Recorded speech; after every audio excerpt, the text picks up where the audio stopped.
Gaming doesn't get enough credit. We tend to have this stereotype in society where games are just for fat nerds to sit around and just do stuff. But let's really think about this. There's two dimensions of gaming I think are incredibly undervalued. One dimension is that games are the last storytelling medium where you really truly get everybody's attention. I was at the movie theater before this quarantine happened watching a movie, and I had a girl to the left of me and another teenager to the right of me. I was at the movies alone, and both of them, while watching, were looking at their phones, texting people while the movie was going on. I'm just like, what? Why are you even here?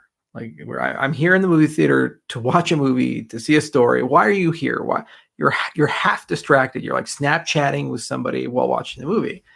And the same is true as television. The same is true as radio. All of these different mediums, even in conversations when you're talking to people, the other person is just like Homer Simpson's brain. Da da da da da da da da. It's just doing stuff, right? It's not real. Very few people are fully engaged. But then when you look at games, this is one of those examples where people get lost in them.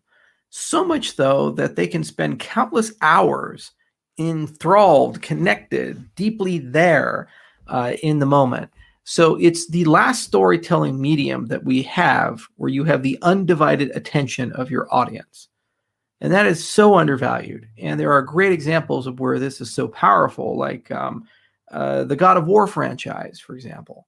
There, you're following Kratos going from just this really angry Spartan dude who's going on a crazy revenge trip all the way to an old man who is looking for redemption because he did legitimately really fucked up horrible things. And you feel for him and you just want it to work out, and it's not going to work out. And then he's got this kid and you're just like, oh God, how is this going to happen? And you're just emotionally connected to this character, and you're just like there, and you're in the driver's seat, living this experience, feeling this experience with Kratos. And you have these great scenes like when Bear McCready did Echoes of an Old Life, that soundtrack when Kratos is taking the old blades that he had when he was killing gods in Greece, and he has to grab these things so that he can go to hell and use them. It's just like, wow. It's like he threw his whole past away and now he has to go right back to where he started. This is something you'd expect to see in really high quality cinema, really high quality stories, great books that kind of come back again and again. And you're seeing it in a video game, and everything, the lighting, the sound, the experience is lined up perfectly. And that's 2018. Like, where the fuck is that medium going to go by 2030? So it's the best storytelling medium, and it's just getting good because of VR, because of graphics. Look at the Unreal 5 engine. You tell me that that's not going to be fun to play with. The other dimension is that we have all these sports like football and baseball and basketball and various things that people can play competitively. And for the most part, most people don't engage in that on a daily basis. You do when you're young, you play hockey and these things or whatever.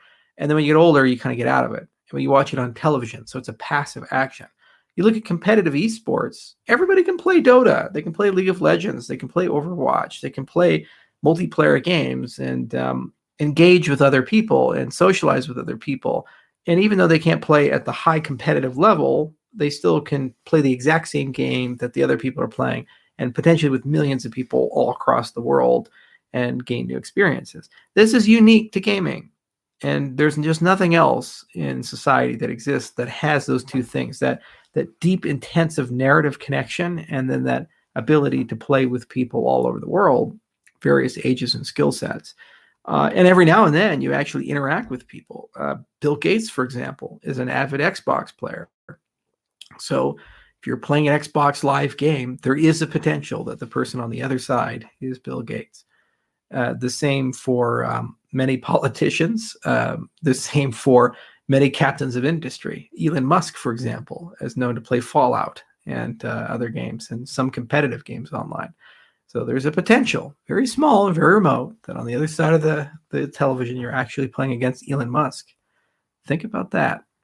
So I do love games from that perspective, and I think they got a bad rap because they were just tragically misunderstood.